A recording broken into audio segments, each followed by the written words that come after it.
8 men were already dead before the fire department finished hosing down the parking lot. Their bodies spread across 2 bars, a roadside pull-off, and a motel courtyard on the edge of Reno, Nevada.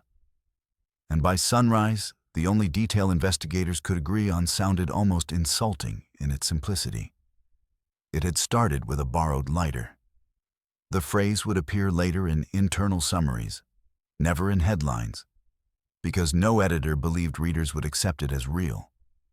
Yet the lighter, small, plastic, forgettable, was the one constant threading through a night that spiraled beyond any single decision, carried forward by men who believed they were still dealing with something minor, long after it had stopped being so. The emergency calls came in waves between 1:12 and 3:48 a.m. Confused, overlapping, reporting fights, then shots, then silence, each caller assuming someone else would explain it better. By the time police realized the incidents were connected, the argument had already migrated too far to contain. To understand how 8 people died, investigators had to rewind the night to its most unremarkable moment. To a crowded bar where the air smelled of beer and cigarette smoke, and where a man reached into another man's pocket not for money, not for a weapon, but for a lighter he had no intention of keeping. Earlier that evening, Thomas Calder finished his shift at a tire warehouse just before dusk. His hands blackened with grease, his head already elsewhere, thinking about nothing more than a drink and a cigarette. He drove straight to the Silver Spur Lounge, a low-ceiling bar off the highway where nobody asked questions and nobody remembered faces for long. Inside, the room was loud, but not tense, the kind of noise that flattened conversation into gestures and nods. At the bar stood Raymond Holt, older, quieter, the type of man who carried the same lighter for years without thinking about it, a red plastic bic dulled by scratches and time. When Thomas realized he was out of matches, he leaned over and shouted, "You got a light?" Raymond nodded and handed it over without comment, already turning back to his drink. The exchange lasted less than 5 seconds, unnoticed by anyone else, and should have ended there. It didn't. When Thomas finished his cigarette, the lighter stayed in his hand a moment longer than it should have, not out of malice, but distraction.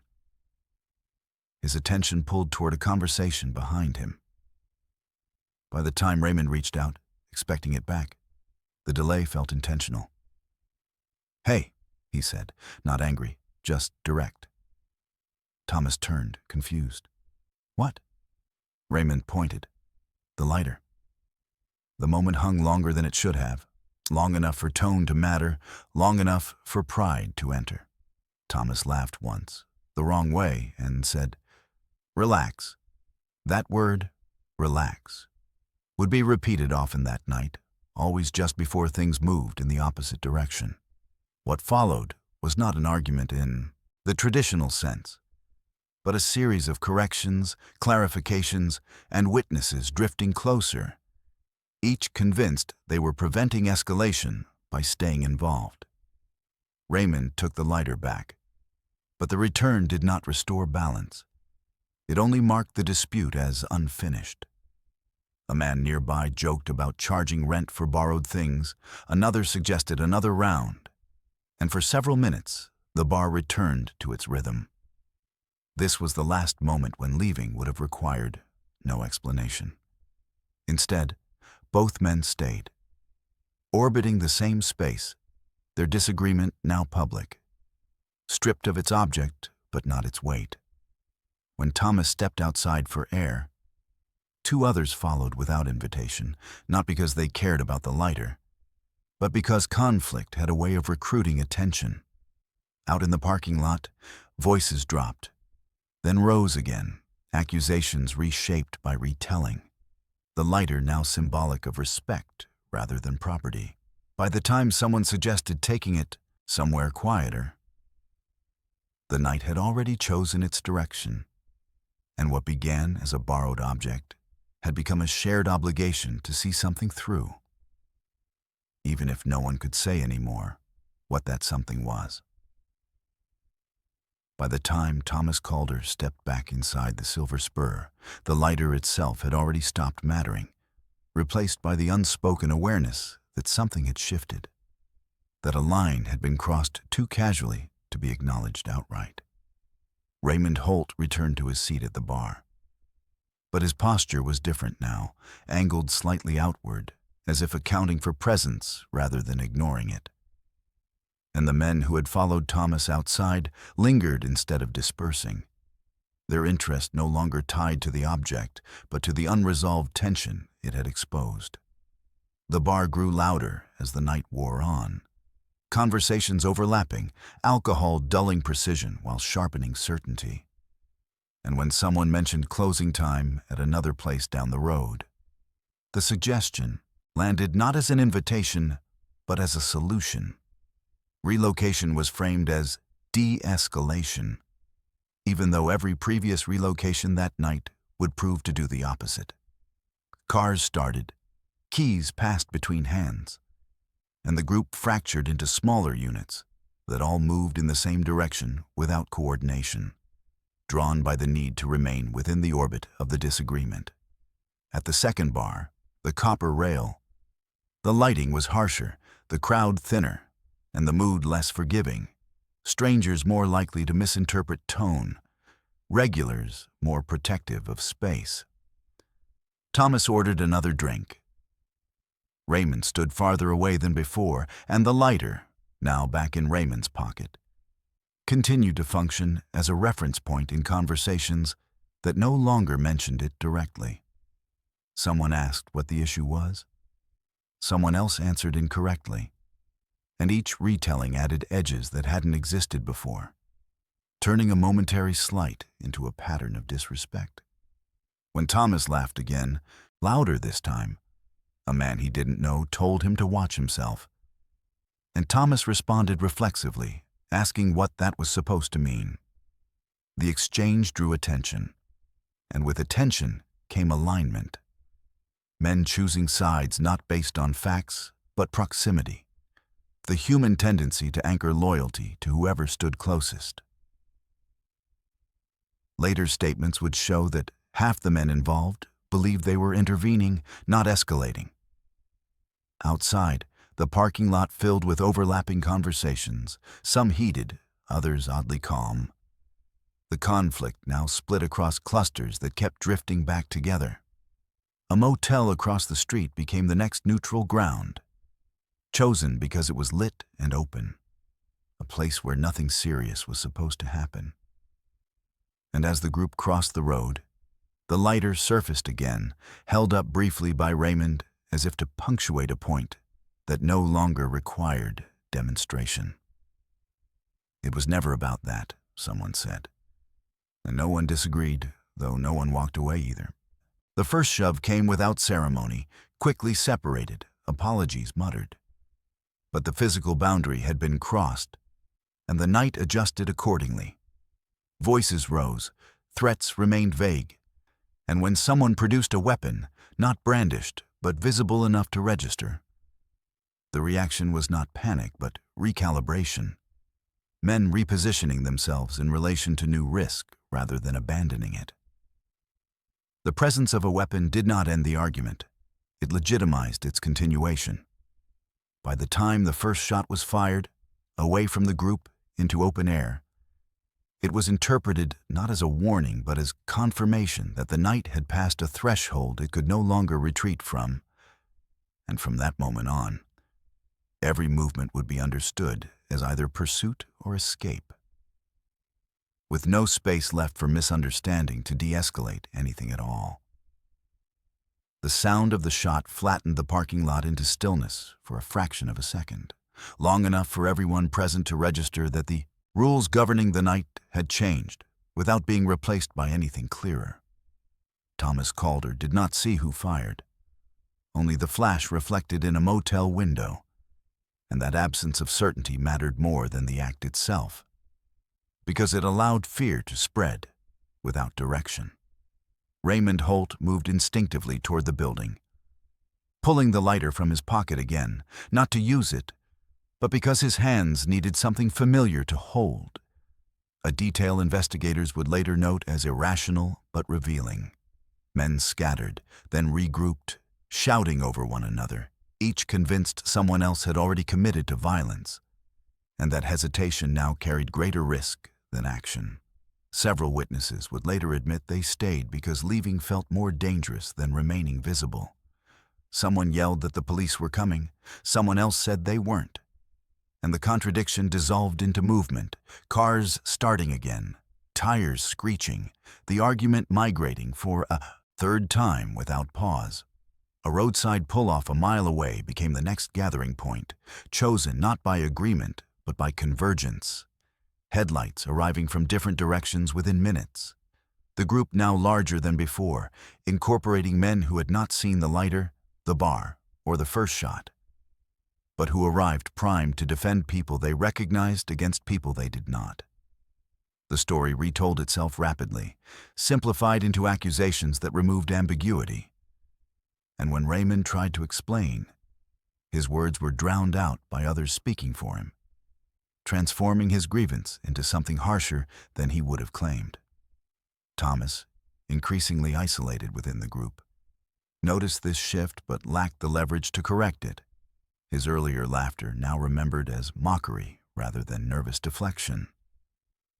At this stage, the original participants lost control of the narrative, which began operating independently of them.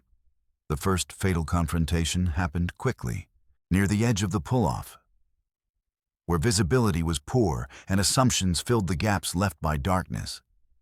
A man stepping forward at the wrong moment, another reacting without warning. And when it was over, one body lay motionless while the rest stood frozen, trying to decide whether what they had just seen required retreat or retaliation. That decision was never made collectively. Instead, it fractured along the same lines as everything else. Some men fleeing, others advancing, each convinced the other group was doing the opposite. Emergency calls began then, fragmented and imprecise, reporting fights, shots, injuries without locations, dispatchers struggling to map chaos onto addresses. The delay between the first fatality and the arrival of authorities would later span nearly 20 minutes, not because help was unavailable, but because no one could explain where help was needed. During that interval, the argument continued to claim lives, unfolding across a gas station forecourt and the edge of a frontage road. Men encountering each other in pairs and trios, mistaking recognition for threat, proximity for intent. By the time police sirens finally cut through the night, 8 men were dead or dying, and the lighter, dropped somewhere between the motel and the pull-off, lay unnoticed in the dirt, stripped of meaning, indistinguishable from any other discarded object. Its role finished even as the consequences of borrowing it continued to spread.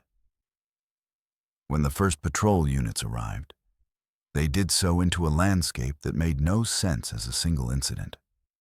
Flashing lights washing over bodies separated by distance and circumstance. Each scene appearing isolated until radio traffic began stitching them together. Officers secured the motel courtyard first, then the pull-off, then the gas station, their movements reactive rather than strategic, guided by the same incomplete information that had driven the men there in the first place. Thomas Calder was found sitting on the curb near the frontage road, hands empty, eyes fixed on nothing in particular, answering questions only when prompted, his voice flat, insisting repeatedly that he had lost track of how many times the group had moved and why. Raymond Holt was located farther back, near the motel, uninjured but shaking, his lighter gone, his jacket smeared with dirt and someone else's blood, unable to explain how he had crossed the road or why he had followed when he had meant to leave. Both men would later describe the same sensation, that the night had continued without their consent. Ambulances moved between scenes, paramedics triaging in silence, pronouncing some men dead where they lay, transporting others who would not survive the drive. the count rising incrementally as if reluctant to settle. At headquarters, supervisors tried to impose sequence on events that resisted it, pinning notes to maps, drawing lines that overlapped and contradicted, discovering that the same names appeared in different locations minutes apart. A physical manifestation of how the argument had refused containment. By dawn, 8 deaths were confirmed, all male, ranging in age from early 20s to late 40s, most with no prior criminal record. Their connections to one another varying from close friends to strangers who had arrived late and left too late. The press gathered at the edge of the motel parking lot. Cameras pointed at nothing in particular, reporters repeating what little could be confirmed, avoiding speculation while sensing that the explanation, when it came, would not satisfy. Editors would later struggle to decide whether mentioning the lighter trivialized the deaths or clarified them, ultimately choosing silence. If you made it this far, please subscribe to the channel. It would help me a lot. Anyways, let's get back to the video. In the days that followed, interviews accumulated, each statement polished unconsciously by hindsight. Witnesses minimizing their roles, amplifying others, all attempting to locate a moment where responsibility could be cleanly assigned. Prosecutors faced an immediate problem. No single confrontation accounted for all the deaths, no single shooter could be identified. And the original dispute seemed almost embarrassing in its smallness compared to the outcome. As evidence was cataloged, a red plastic lighter surfaced among the collected items, logged without comment, its significance unclear to anyone who had not been present at the beginning. Only after timelines were aligned did investigators realize that every major shift that night coincided with someone referencing it, not as an object, but as proof that respect had been violated. Funerals overlapped in the same week, services held in different parts of the city, families encountering one another without knowing how to speak, united by proximity rather than shared memory. In official summaries, the incident was described as a multi-site escalation following a minor dispute, language precise enough to satisfy record-keeping but inadequate to convey how little momentum had been required to keep the night moving once it began. In the weeks that followed, the city attempted to metabolize what had happened by reducing it to procedure, charging decisions discussed behind closed doors, language chosen carefully to avoid appearing absurd. Investigators reconstructed the night minute by minute, discovering that the lighter appeared in statements long after it had ceased to exist physically, referenced as shorthand for a moment when something had been taken without permission and returned without apology. Thomas Calder was charged not as an instigator, but as a participant whose presence at multiple locations made disengagement impossible to prove, while Raymond Holt was questioned repeatedly and released. His role recast as symbolic rather than causal, a distinction that satisfied no one. Several men who arrived late to the conflict would later insist they believed they were responding to an armed robbery, not a dispute. An assumption formed entirely from how the story had been retold by the time it reached them. Court proceedings unfolded slowly, burdened by contradictory testimony and the absence of a narrative anyone wanted to repeat in public. Attorneys struggling to explain escalation without sounding dismissive of the dead. Families attended hearings with notebooks filled with times and addresses, searching for a pattern that would justify grief, while the press gradually shifted attention elsewhere, the case losing its shock value as it gained complexity. The lighter reappeared only once more, during a pre-trial evidentiary hearing, held up briefly before being set aside as irrelevant to the charges at hand, its presence acknowledged without comment, as if everyone understood that its significance could not be expressed without undermining the seriousness of the proceedings. In private, one prosecutor admitted that the object frightened him more than any weapon involved because it demonstrated how little intent was required to sustain violence once continuity took over. As months passed, plea agreements replaced trials, sentences distributed unevenly according to proximity rather than outcome. some men serving years, others walking free after cooperation. The imbalance rationalized legally, but never emotionally. In the community, the bars reopened. Policies adjusted quietly. Staff trained to intervene earlier, to separate arguments before they moved. Changes implemented without public discussion, as if acknowledging the lesson too clearly might invite repetition. Thomas Calder eventually accepted a plea, standing before the court without addressing the families, his silence interpreted by some as indifference, by others as exhaustion. The weight of a night he could not rewind. Raymond Holt left the city shortly after, declining interviews, his name fading from records except where it intersected. With that night, carrying with him the knowledge that something borrowed briefly had continued long enough to destroy lives it had never been meant to touch. Years later, when the case was revisited by analysts and journalists looking for patterns rather than culprits, the same problem resurfaced every time. The night refused to present a single moment that could be isolated as the cause. Instead, it offered a chain of decisions so ordinary they blended into habit, each one defensible on its own, each one extending the life of a conflict that should have expired repeatedly. What made the borrowed lighter dangerous was not theft, but continuity. It gave the disagreement a physical anchor that allowed it to be referenced, defended, and carried forward. In interviews conducted long after sentences were served and files archived, several participants described a persistent sense of disbelief, not at the violence, but at how long they stayed once it no longer made sense to do so. They spoke of feeling watched, evaluated by peers whose approval mattered more in the moment than personal safety. A social gravity that pulled them back into spaces they intended to leave. The lighter became a metaphor in these accounts, shorthand for the moment when walking away would have required explanation, and staying required none. Disengagement, they said, felt like admission, while persistence felt neutral. This inversion was reflected in institutional responses as well. Reforms focused on earlier intervention and clearer thresholds for dispersal. Attempts to insert friction into situations that otherwise flowed unchecked. Yet even as policies changed, the underlying dynamics remained familiar, replicated nightly in different cities without consequence, reinforcing the illusion that escalation was rare rather than conditional. Families of the dead encountered these discussions with mixed reactions, some finding comfort in prevention efforts, others resentful of abstractions that seemed to replace names with diagrams. For them, the lighter never became a symbol.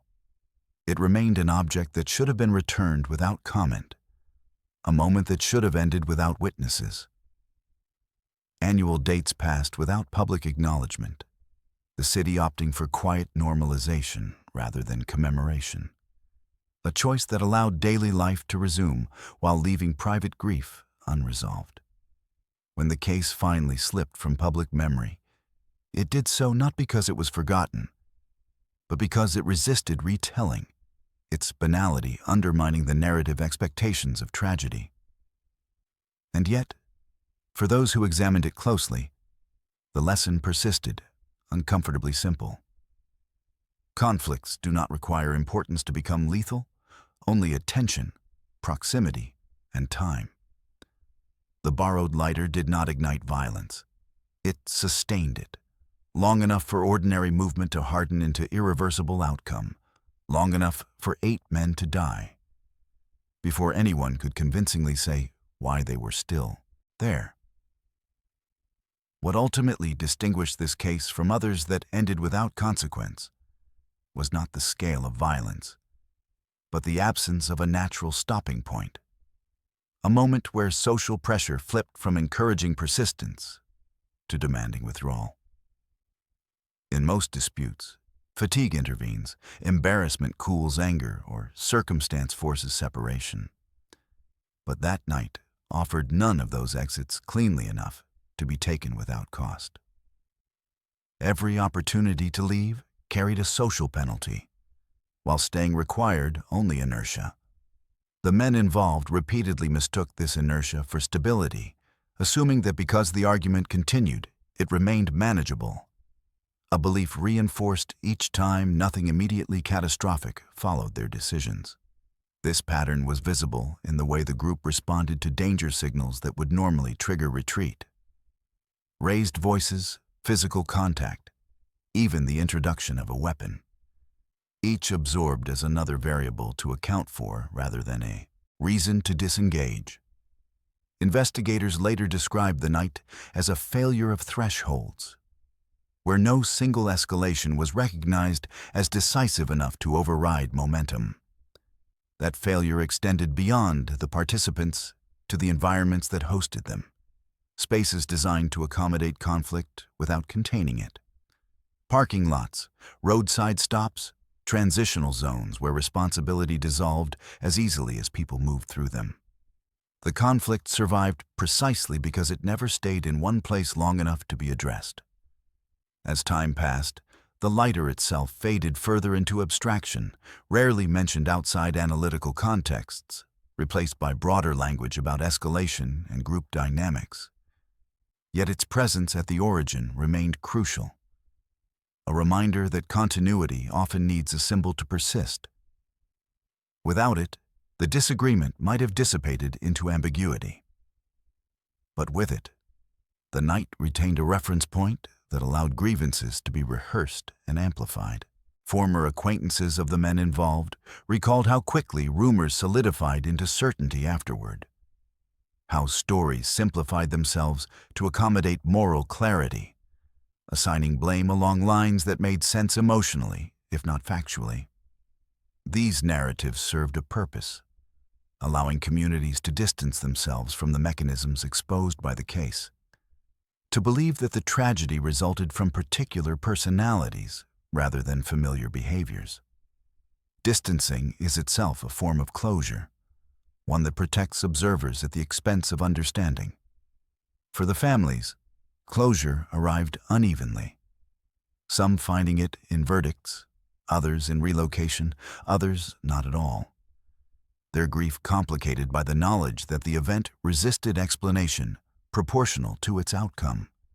Over time, the case ceased to function as a warning and became a reference, cited occasionally, then less frequently, as newer incidents captured attention, each repeating fragments of the same structure without reaching the same completeness. Yet the borrowed lighter remained uniquely unsettling because it refused to justify what followed, standing as evidence that escalation does not require motive so much as permission to continue. In that sense, the night did not contradict everyday experience. It extended it, carrying ordinary assumptions forward until they collapsed under the weight of their own persistence, leaving behind consequences no one present had set out to create, but all had helped sustain.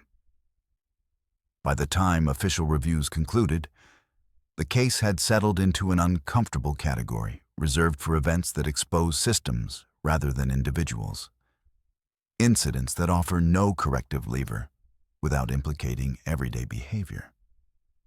Training materials referenced it obliquely, focusing on flowcharts and decision trees, avoiding the origin detail because it sounded implausible even to professionals.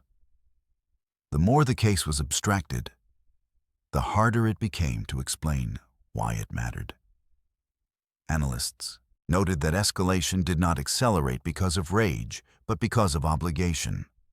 The sense that once attention had been drawn, withdrawal required justification that no one was prepared to offer publicly. This obligation was reinforced by witnesses who stayed to keep an eye on things, by friends who followed to make sure it didn't get worse. Each presence interpreted as stabilizing while collectively extending duration.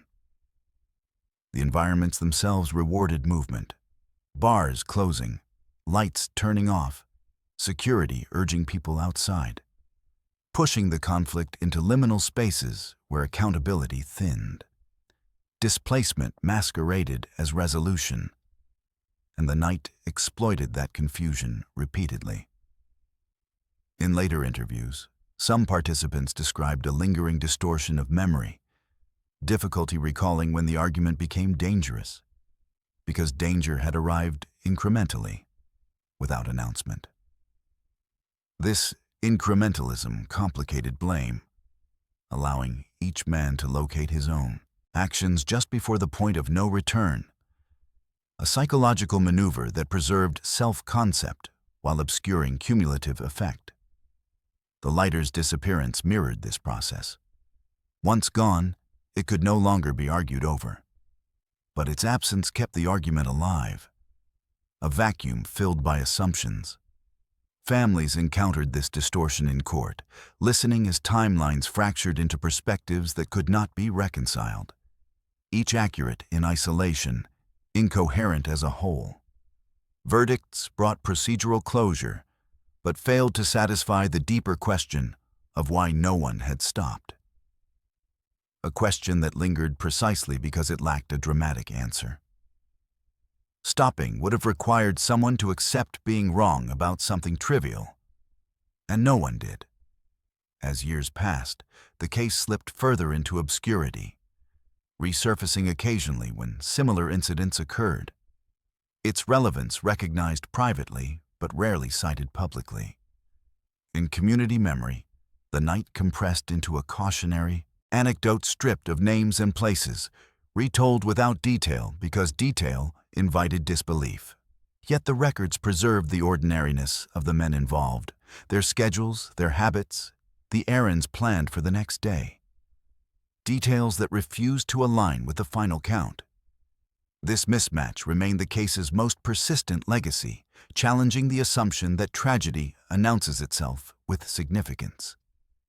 Instead, it suggested that the most dangerous conflicts are those that feel too small to merit attention, too common to demand humility, allowed to continue until attention itself becomes the fuel.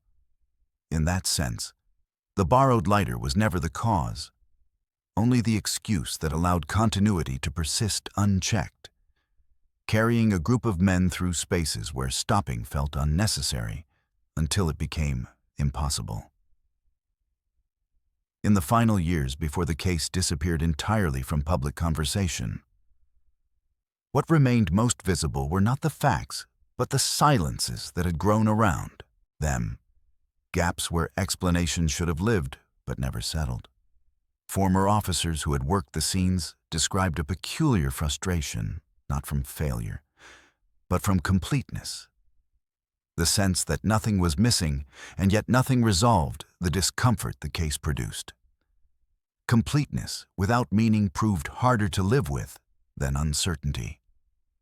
Community meetings that briefly followed the incident dissolved once it became clear there would be no single reform, no rule change that could guarantee prevention, only reminders to intervene earlier, to take minor disputes seriously before they gained momentum.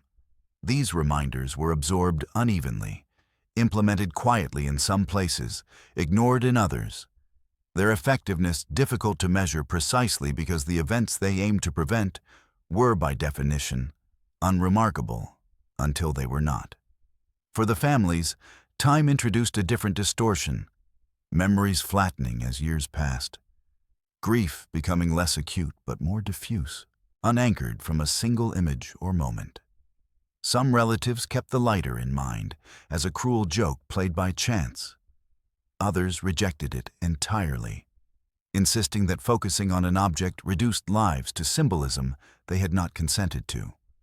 Both reactions reflected the same struggle, reconciling scale with cause, magnitude with triviality. The human mind resists outcomes that appear disproportionate, and this case offered no proportionality to cling to. In academic discussions, the incident became a footnote in broader analyses of group behavior. Cited briefly before attention moved on to cleaner examples with clearer lines. Yet those who lingered on it understood its value precisely in its messiness. It demonstrated how easily moral frameworks collapse when escalation lacks intent, how responsibility thins as participation widens, and how continuity can function as a form of permission granted collectively and revoked by no one. The lighter itself was never recovered by any family member, lost to evidence storage and time, an object stripped of personal meaning and retained only as a record entry. Yet its absence in private memory did not diminish its role in analysis. Instead, it sharpened the realization that objects do not need to endure to shape outcomes. Their significance is carried forward by people long after the object itself is gone. By the time the last legal appeal concluded, the night had already settled into the past, its lessons uncelebrated, its warnings uninscribed, leaving behind only documentation and the uneasy knowledge that nothing extraordinary had been required. The borrowed lighter did not force 8 men to die. It simply allowed a group to continue long enough for ordinary movement to become fatal. A reminder that escalation thrives not on intention, but on the shared decision to remain when leaving would have cost little more than pride. After everything else had been documented, argued, and archived, the case lingered in a narrow space between explanation and resignation, a place where neither moral certainty nor randomness could fully settle. Those who encountered it later, students, analysts, officers in training, often reacted the same way at first, searching for the hidden factor that would restore balance to the story. A secret grievance, a prior feud, something that would make the outcome feel earned rather than accidental. There was nothing to uncover, and that absence was the point. The night unfolded not because of a buried cause, but because of exposed habits, the ordinary ways men negotiated respect, attention, and presence in shared spaces. Each transition reinforced these habits, rewarding persistence with visibility, framing withdrawal as weakness, until the cost of stopping quietly exceeded the cost of continuing loudly. This calculus appeared repeatedly in interviews, participants describing moments where they considered leaving but dismissed the thought because doing so would have required explanation, an admission that the disagreement mattered less than their standing. Over time, this dynamic transformed the group into an engine of its own continuation. Each man contributing energy without directing it, each convinced he was reacting rather than driving. Reactions accumulated until they resembled intent. The environments through which the conflict moved played their part, offering no stable boundary where responsibility could be asserted.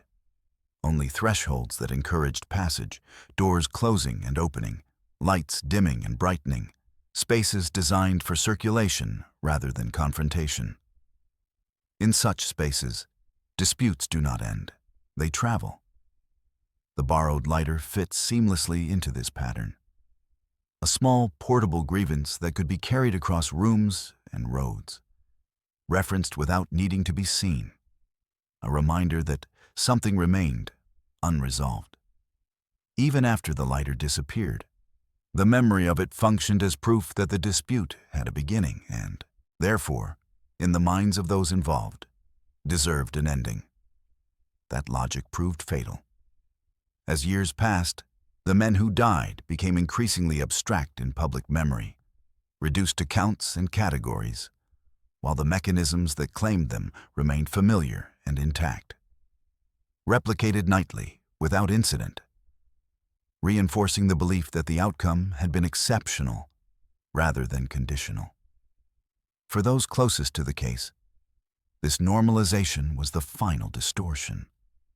A quiet assurance that nothing like it would happen again because it rarely did, ignoring the fact that rarity does not equal impossibility.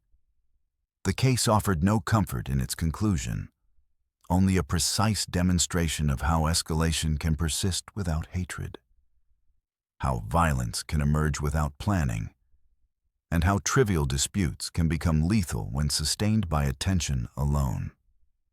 In that sense, the borrowed lighter was never dangerous in itself. It was dangerous because it allowed a disagreement to remain active, to survive boredom, embarrassment, and opportunity, long enough for ordinary movement to harden into irreversible consequence. What made the night particularly resistant to moral framing was that none of the men involved recognized themselves as participants in something exceptional while it was happening, a blindness rooted not in denial, but in familiarity. They moved through the evening using scripts they had relied on countless times before. Stay with your group, don't back down publicly, keep things visible, avoid looking afraid. Rules that usually resolve themselves without consequence. The danger lay not in breaking rules, but in following them too well. As the conflict migrated, each new location reset expectations, offering the illusion of a fresh start while carrying the accumulated tension forward intact. At the gas station, men spoke more quietly. At the pull-off, they spread out. At the motel, they regrouped. Each adjustment interpreted as control rather than drift. This constant recalibration delayed panic, allowing the night to extend itself through micro-decisions that felt responsible in isolation. Witnesses later described a strange calm between confrontations, moments when laughter returned briefly, when someone suggested food, when the lighter was mentioned again, not with anger, but irony, as if acknowledging its role might neutralize it. Instead, the acknowledgement served as confirmation that the dispute still existed, that it had not yet been resolved or dismissed. Once a conflict is named, abandoning it feels like abandoning meaning. Law enforcement analysts later noted that the men consistently underestimated how much time had passed, a cognitive distortion common in prolonged confrontations, where focus narrows and external markers fade. Hours collapsed into impressions, sequences into feelings, leaving participants unable to pinpoint when escalation became inevitable. This temporal compression complicated accountability, allowing each man to locate himself just before disaster, while recognizing others as already past it. In interviews, survivors often spoke of the moment it went too far. Yet no two moments aligned, revealing how escalation is experienced subjectively even when outcomes are shared. The borrowed lighter, in this context, functioned less as a cause than as a timestamp, a reference to when the night still felt manageable, a point to which memory could return even as reality moved on. As legal proceedings progressed, this subjectivity frustrated attempts at narrative closure, forcing prosecutors to rely on overlap rather than sequence, patterns rather than motives. The result was a case that closed procedurally, but remained open psychologically, its unresolved logic continuing to trouble those who encountered it. For the families, this ambiguity was both painful and exhausting, denying them the clarity that often accompanies tragedy, while for the broader public, it rendered the story almost unusable, too banal to command attention, too complex to condense. Yet this very resistance marked the case's significance, revealing how easily social order can maintain the appearance of control while enabling movement toward catastrophe. The night did not collapse into chaos. It advanced through routine, carried by men who believed they were managing something small, unaware that size had ceased to matter long before the lighter was forgotten in the dirt. In the final assessments, the case was often summarized with language that tried to restore proportionality after the fact, phrases like series of unfortunate decisions or cascade of misunderstandings, terms that softened the precision of what actually occurred. Nothing about the night was unfortunate in isolation. It was inevitable once continuation replaced judgment.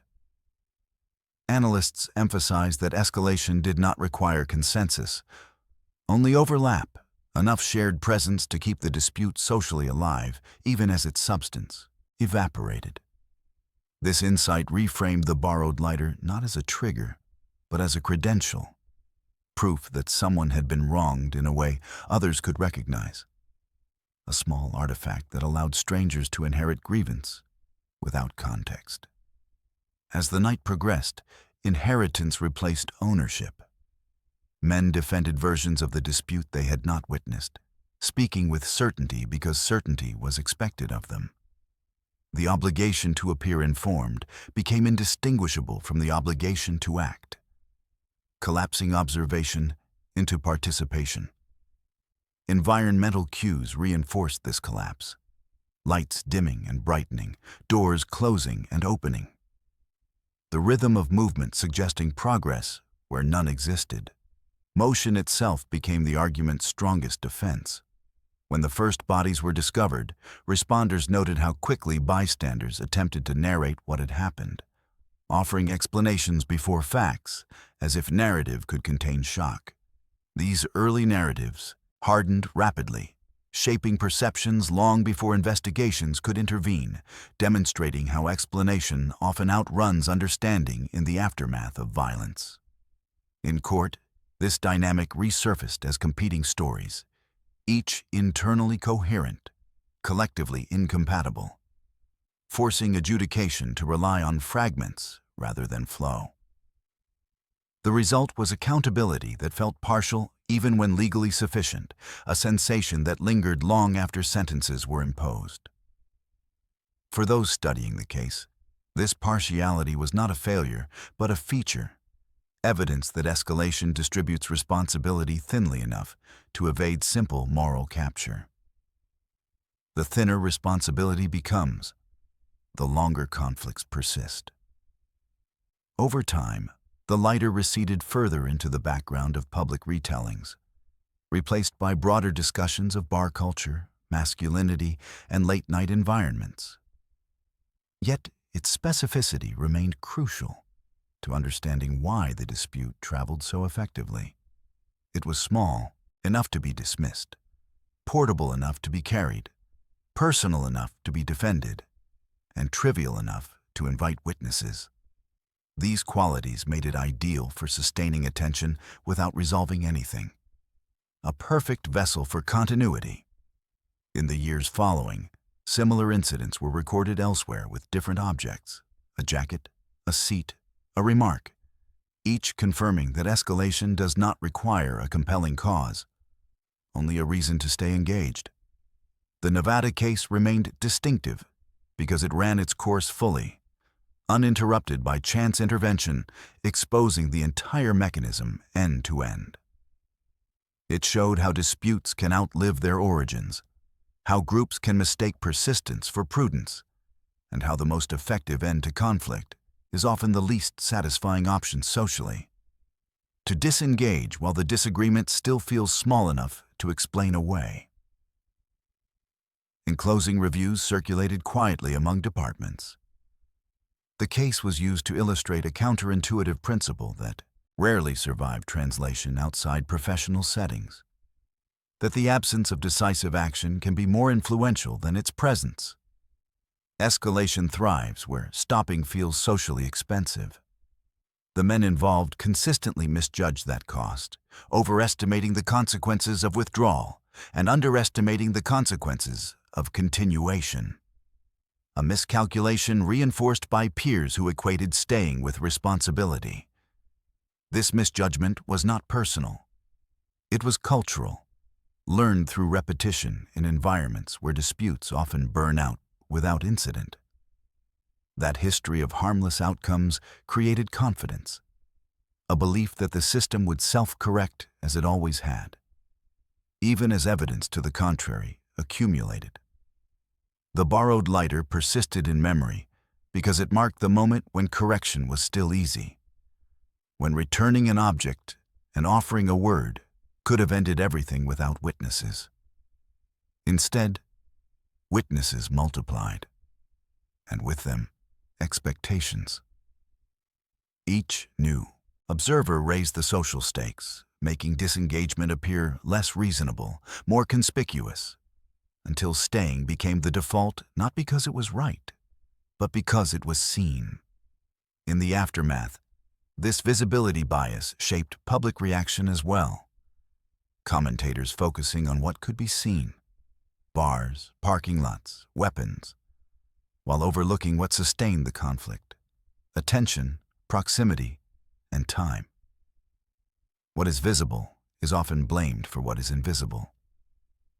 For families, the invisibility of the sustaining forces was a particular cruelty, denying them a clear target for anger or reform, leaving only the knowledge that the night did not need to happen as it did. Some sought solace in the idea that lessons had been learned, that awareness would prevent repetition, while others rejected such assurances, noting how easily awareness fades when incidents do not repeat immediately. The city itself adapted without announcement. Small procedural changes absorbed into routine: a quieter bar at closing, a quicker call when voices rose, adjustments that mattered precisely because they were unremarkable. Over time, the case became less a story than a reference, invoked briefly to justify caution, then set aside, its details eroding as newer events demanded attention. Yet the mechanism it revealed remained intact, waiting in similar settings for the same conditions to align. The lighter's story endured not because it was sensational, but because it was plausible, a reminder that the most dangerous disputes are those that feel too ordinary to interrupt. In that ordinariness lay the final discomfort of the case: the realization that nothing exceptional had been required, only the collective decision to remain engaged when disengagement would have cost little more than pride, and that once that decision is made repeatedly, even the smallest object can carry a conflict far beyond the point where anyone involved still remembers why it began. When the last internal memo was filed and the case finally fell out of rotation, what remained was a pattern that resisted erasure precisely because it mirrored everyday social behavior so closely. The men involved were not drawn together by ideology or intent, but by overlap, the simple fact of occupying the same spaces at the same time, a condition that felt neutral until it wasn't. Neutrality became the night's most dangerous disguise. Each interaction added density rather than direction, a crowd forming without purpose, then mistaking its own presence for justification. Observers later noted how quickly accountability dissolved as numbers increased, individuals deferring judgment to the group while the group deferred judgment to circumstance. This diffusion allowed the conflict to persist without leadership, a movement sustained by mutual visibility rather than command. The borrowed lighter fit seamlessly into this dynamic, an object small enough to be dismissed yet specific enough to be defended, granting the dispute a tangible reference that could be carried across rooms and roads even after it was gone. In interviews, survivors often described a sensation of being caught in it, as if the night itself had agency, a phrasing that obscured the cumulative effect of their own decisions, but captured the experience of momentum accurately. Momentum does not require belief, only motion. That motion was reinforced by environments designed for throughput rather than resolution, places where people pass through rather than settle, where conflicts are expected to move on rather than end. Each relocation reset expectations without reducing tension, offering the illusion of progress while preserving the core grievance intact. Over time, this pattern hardened into inevitability, participants interpreting the continuation of the night as evidence that it could still be managed. The catastrophe remained hypothetical. The arrival of authorities marked an abrupt end to this illusion, but by then the consequences were fixed. The count determined not by a single act, but by duration. In post-incident reflections, analysts emphasized that the critical failure was not escalation, but persistence, the refusal to allow the dispute to expire naturally through disengagement. This emphasis challenged common assumptions about conflict, shifting focus from anger to attention, from intent to time. The case demonstrated that violence can emerge not from a desire to harm, but from the shared reluctance to disengage publicly. A reluctance amplified by witnesses who mistake presence for protection. For families, this reframing offered little comfort, replacing villains with processes, but it did provide a form of clarity, an explanation that did not rely on randomness or fate. As the years passed, the night receded further into the past, its details fading while its structure remained, replicated in smaller incidents that ended quietly and therefore went unnoticed. Yet the Nevada case endured as a complete example, a rare instance where escalation was allowed to unfold without interruption long enough to expose every stage. It left behind no slogan, no simple warning, only a precise observation that conflicts survive on continuity, and that the most effective way to stop them is often the least dramatic. To step away while the reason still feels too small to justify staying. As the years stretched on, the incident's afterlife took on a shape that mirrored its beginning, quiet, diffuse, and resistant to narrative compression. Former patrons of the Silver Spur and the Copper Rail would sometimes pause mid-conversation when the night came up, correcting each other on small details while agreeing on nothing that resembled a cause. Consensus formed around the ending, not the beginning. In training rooms, instructors returned to the case to demonstrate how quickly disputes acquire custodians, people who feel compelled to carry them forward once they have been witnessed, even when the original parties lose interest. This custodianship was evident throughout the night, men stepping into roles they had not chosen, speaking on behalf of others, enforcing versions of respect that no one had articulated explicitly. The borrowed lighter, in this context, became less an object than a credential, a marker that granted permission to participate in a conflict one had not experienced firsthand. That permission traveled faster than facts, and by the time it reached those who joined late, the dispute had been redefined as something larger and more threatening than it had ever been. The speed of inheritance outpaced the speed of understanding. Analysts later noted that the most dangerous moments occurred not at peaks of anger, but during lulls, when participants believed the worst had passed and allowed proximity to persist. These lulls reset the social clock, making continued presence feel reasonable again, even as the cumulative risk increased. In personal accounts, survivors described these intervals as strangely ordinary. Conversations drifting to work, to plans for the next day, the lighter referenced with a half smile, as if acknowledging its absurdity might neutralize it.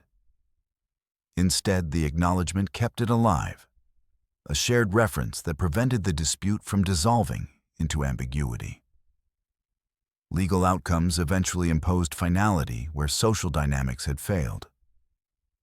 But that finality arrived too late to alter perception.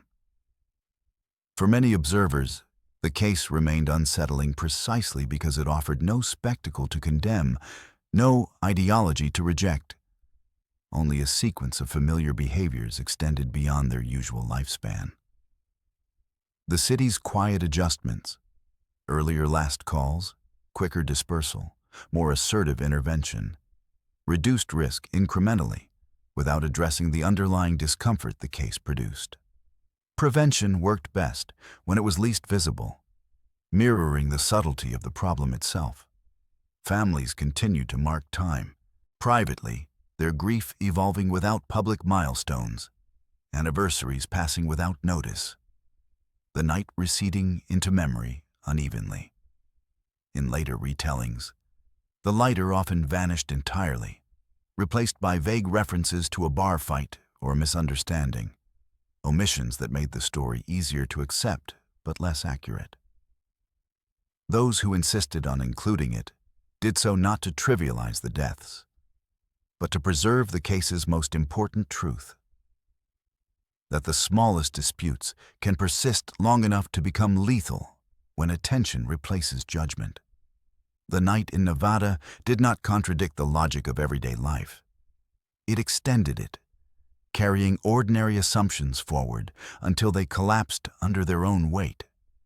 In that extension lay its enduring relevance, a reminder that escalation rarely announces itself with significance, and that the decision to disengage when it still feels unnecessary is often the only one capable of preventing ordinary movement from hardening into irreversible loss.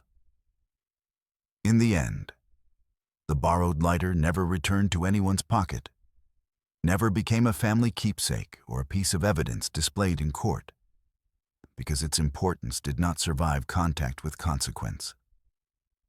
It existed only at the beginning, long enough to allow a disagreement to feel tangible, defensible, and shared, before dissolving into a night that no longer needed it to continue.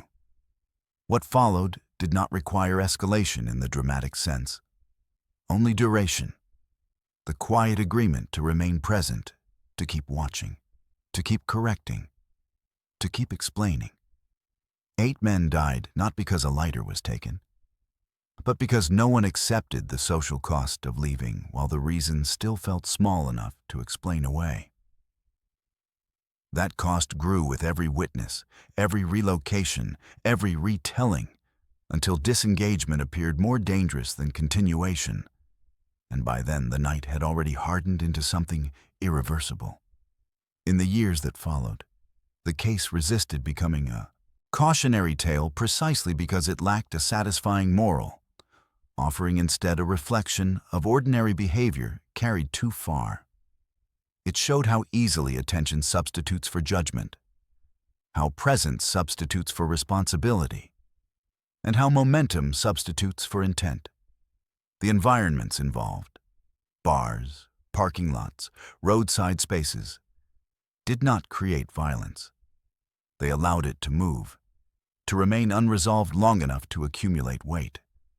The men themselves were neither villains nor abstractions, but participants in a process that rewarded staying and punished withdrawal.